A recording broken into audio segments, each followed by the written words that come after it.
Have you ever felt boxed in by what you're good at? Hey guys, welcome back to my channel. It's Cody Fairweather here, relaying my perspective on the world, trying to help you live a healthier and wealthier life in the process. So today we're going to be talking about ascending your identity beyond your skill set. So I'm going to cue the intro and then we'll get into it. Look in the mirror, my reflection, a bag of money. Okay. I look in the mirror, my reflection, a bag of money. What? I look in the...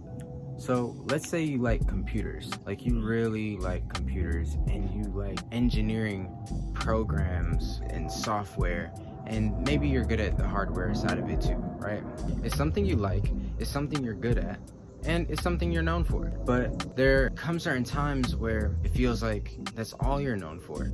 You're the computer guy, so come fix this. You're the tech guy, you're the tech girl, come fix this. You really just walk around being the computer person forever. And that doesn't necessarily feel good, because you may like kayaking too, and you may like going to the gun range, or you may like bird watching. But nobody ever considers those parts of your identity, and sometimes it's even hard for you to consider those parts of your identity. So you self-identify as this computer person, and in the process you put yourself in a box, just like other people may put you in a box. You walk through life feeling unfulfilled day by day. You know you're doing something that you're good at. You know you're helping the world out bit by bit just by giving the world this gift. But you also feel like there's so much more to you that is not being given. There's so many more gifts in your basket that are just unopened, and it feels like a waste. Or it feels like you're walking in circles inside of an imaginary boundary. And that's because you are limiting yourself to an imaginary boundary. You're saying, I'm good at this thing, therefore that is who I am. And that's not necessarily true. I actually went through this challenge recently. Pretty much all of 2020 and so far into 2021, I've been going through this challenge and trying to understand what it means for me. At a certain point in my career, I began to feel distanced from what I was doing. So I went through a lot of ups and downs, ebbs and flows, trials and tribulations, trying to figure out if I was living in my purpose. Short answer, I wasn't, and I'm still figuring out to this day what that means for me, and nothing's wrong with that. But the problem was that I had tricked myself into believing that I was living in my purpose because I was doing something I was good at, and I didn't give myself the opportunity to be good at anything else, or to do things for the world that come from a place of pure enjoyment and not necessarily to be good at it or to be the master of it. See, the point I was missing was that I can contribute to my quality of life and contribute to the greater good of the world without being an expert at something. I can contribute to that collective enjoyment and progression simply by doing things that I enjoy, because then I would be a happier person and I would transmit that energy to everyone around me. It's a butterfly effect. And because I'm a happier person, I'll make better quality decisions. And because I'm a happier person, I will feel more fulfilled. And to backtrack a little bit there, I'm really a happier person because I'm being a more fulfilled person. I am not isolating a complex being into one box.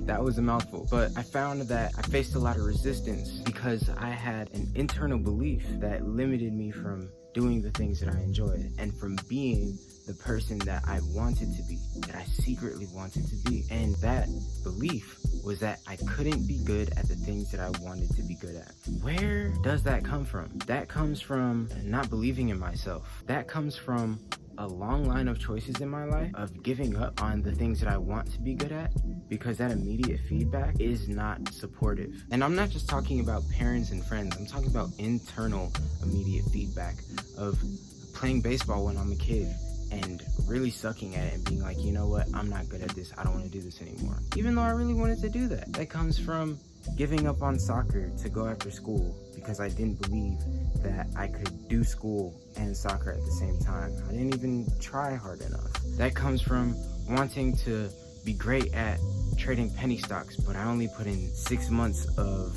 learning and effort to even give myself a shot. So experiences like this, which are rooted in a lack of self-belief, breed this behavior or habit, if you will, of cutting yourself short. And because I never believed that I could be good at something I wanted to be good at, and I finally find something that I was good at and I knew I was good at, which was marketing, then I restricted myself to that identity. I said, you know what? This is who I am. This is what I was meant to do. This is my greatest gift to the world. And the truth is, that's not true. It's false. It's just a valuable skill that I acquired, but it is not my greatest gift to the world. It is a tool to deliver my greatest gifts to the world. I found a lot of clarity in that. And once I realized that, I found myself asking, well, what is my purpose? What is my greatest gift to the world? And like I said before, I'm in active pursuit of discovering that for myself. But along the way, I know one of the many gifts that I have to give to the world is sharing my perspective, because I think differently than a lot of people I meet. And that means that I have the power to incite different thinking in other people. Who's to say whether my thoughts are wrong or right? But the ability to incite change, the ability to disrupt a flow, is a great gift that I've been blessed with, or a great gift that I can be blessing people with. But I think I'm detracting from the point. So in 2020 and 2021, I found out something about myself. I found out that I was more than just a media buyer. I found out that I was an artist, a writer, a great thinker, a person who loves music. And overall, I'm expanding my identity. I don't feel boxed in anymore. Rather, I feel a different type of challenge, which is having everything in front of me and now having to make the daily decision on which direction I'm going to move. And honestly, that is a challenge that I much so prefer, because the feeling of being limited, of being trapped, enclosed into one definition of being, is like mental slavery. And one of my greatest values is freedom, constantly attaining freedom, breaking the atmosphere of limitations. Here's the call to action for today. Remove yourself from your role that you play at work, at home. Remove yourself from the role. Dive deep. Ask yourself, what makes me happy? What do I want to be good at? And as you find answers to those questions, I want you to make an active decision to live through those experiences more. See you guys on the next video. Peace. Reality ain't what we see. Reality is what we think.